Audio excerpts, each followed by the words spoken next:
Today is Tuesday, October 11th, and I had an epiphany. I feel this renaissance coming. Okay, so something that happened to me last week that I didn't mention, well, not necessarily last week, but throughout the time that I didn't have my boys. It was very difficult to get through the day without them, and having given them up, I felt for a couple of days that I had nothing left. And then the more I thought about it, I tried to put it into a perspective, and I realized I just need to add two words. So it became, I have nothing left to lose. So I started to worry less and focus more on what's coming, like finding a place to live. Let's cut to a clip of what this place looks like.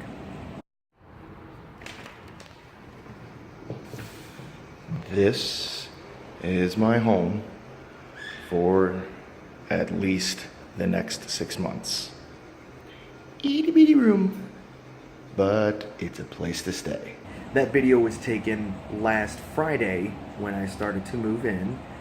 I'm slowly moving in because obviously Friday was after a Thursday night gig, so I was staying again with my friend, and so getting to sleep at maybe 4 or 5 in the morning, then waking up 11, maybe noon, doesn't give me much time to do some moving, especially since this place is about a 40 to 50 minute drive just to the theme park, let alone to where I have my stuff in storage, which is even further. So it doesn't leave much time. And then Saturday, I picked up Corbin. That's right, he's in his new crate, napping. I don't think he likes his new crate. When I give him the command to go into it, he goes into the closet. So I'm not sure if he likes it or not. I hope he does. I got him a new bed to go with it. I might get him another bed to kind of go around here. And so rent is decent. The deposit was $500. The pet deposit is another $500. And I was telling a buddy of mine about that and how I basically have to hide Corbin until I was able to afford it, which would be this coming paycheck on Thursday. And he messaged me and said, check your bank account, pay me back when you can. That was immensely helpful on his end, so I was ready to pay for it. But something happened that I'm not telling him about because I don't want him thinking, oh, I gave Jose money to help him out, now he's going to come to me anytime he needs money. I don't want him thinking that. I hate having that kind of relationship with a friend. All it does is hinder. Even if they're willing to help, I don't want them to be my bailout person. But I used to have a PS4. And with that, I had a PS Plus subscription. And I sold my PS4, but I forgot to cancel my subscription. So the automatic renewal went through the same day that my buddy sent me that money. And that was $60. So luckily, the PlayStation support was very helpful, and they offered me a one-time refund and canceled my subscription. It just sucks because the guy told me it would be about 5 days before that money hit my account again. So, Kyle, I appreciate your help, but I'm still hiding Corbin, which is okay. I'm not really here enough for them to justify anything. I'm still moving. I haven't fully moved in yet, and technically speaking, I am still kind of crashing with someone else. So there's that. Now, on top of rent, deposit, and pet deposit, there's that parking issue. So I mentioned it to some of the group that I work with, and one guy mentioned that I might be able to get a parking permit because there are some places in Los Angeles that allow a permit so you can just park at the meter and not have to worry about getting towed or paying for it. He wasn't sure if I would get it here, but it never hurts to try.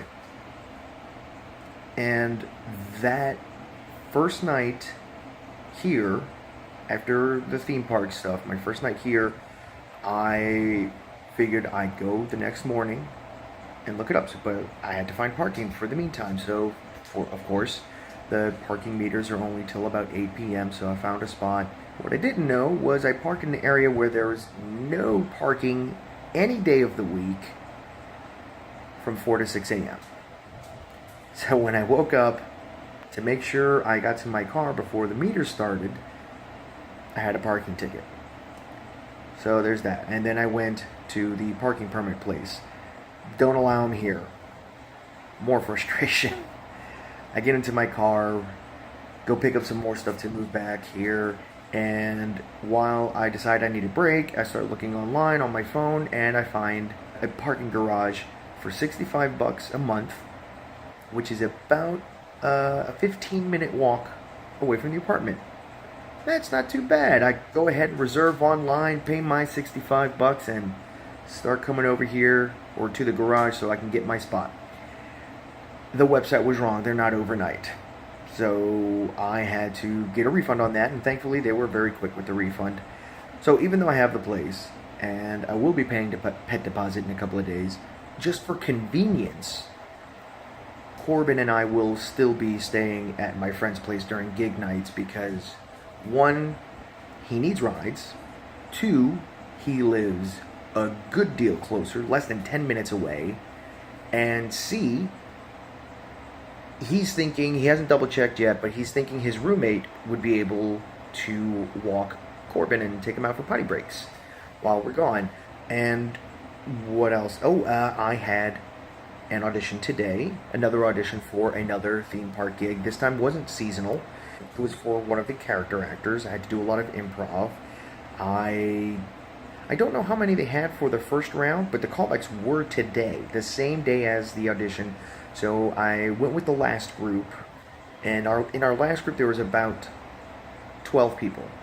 3 people were called back. I was one of the 3. And then from after however many they had for the initial auditions, there were only about 50 for the second round of auditions. And I got cut after that. They only took about 16 from that 50. And asking some other people about it, I went in having an idea of how many people they were looking to take, which was maybe about 5 to 6 guys and girls. So this one getting cut didn't hurt me as much as the Christmas audition that I had last week, because I had a better idea of my chances. And, you know, knowing that my chances were less likely going into it, I was okay with being cut. I was happy to make it to the second round, considering how many people were in there, and I honestly think I did well. My only problem was I think my improv started to peter out towards the end. I started to lose steam at the end, and I think that was why I got cut. It wasn't my best. I've had better, but it just wasn't my best that day, and those 8 other guys were just on their game, and there was some stiff competition in there. It was pretty fierce competition. I was totally, even before I went up, I was kind of expecting to get cut, so I'm okay with that.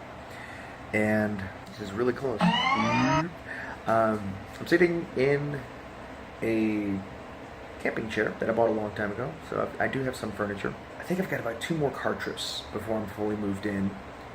Then after that, I hope I have a parking spot by then. I put an email to some other places for a quote, and hopefully I'll hear something good soon, and hopefully I can afford it, and no other surprise charges come up on me. But I think that's it for this week for my struggle. My struggle is the parking, and I think I'll be okay, because even though I have Corbin back, I still have nothing left to lose. So until next week, be excellent to each other.